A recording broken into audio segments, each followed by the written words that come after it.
মাংসটা ভালো করে ধুয়ে কড়াইতে বাটার দিয়ে মাংসটা ভাজুন, নাড়াচাড়া দিতে থাকুন যতক্ষণ না একটু লাল লাল হচ্ছে।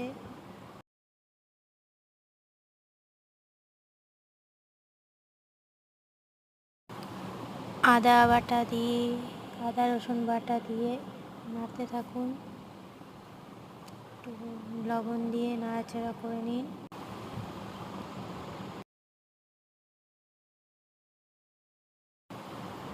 নাড়তে চাড়তে থাকুন, একটু ভাজা হয়ে গেলে উঠিয়ে রাখুন। তারপর ওই কড়াইতে বাটার দিয়ে দিন। বাটার দেওয়ার পর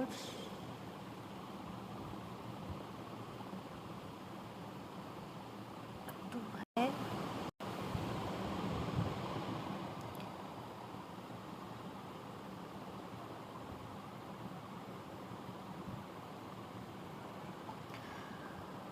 রসুন কুচি, আদা কুচি, লঙ্কা কুচি,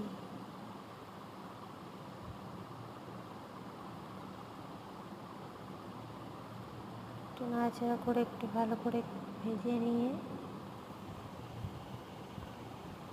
কড়াইতে ওই ভাজা মাংসটা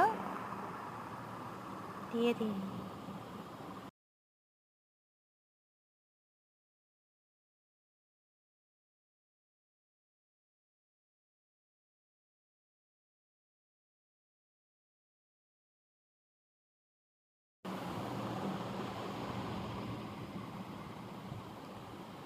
জল দিয়ে জল ফুটলে কর্নফ্লাওয়ার ঠান্ডা জলে গুলে নাড়াচাড়া করে দিতে থাকুন।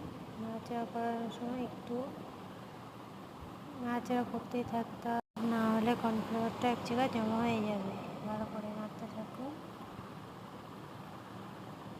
স্যুপটা রেডি হয়ে গেলে তার মধ্যে গোলমরিচের গুঁড়ো দিয়ে পরিবেশন করুন।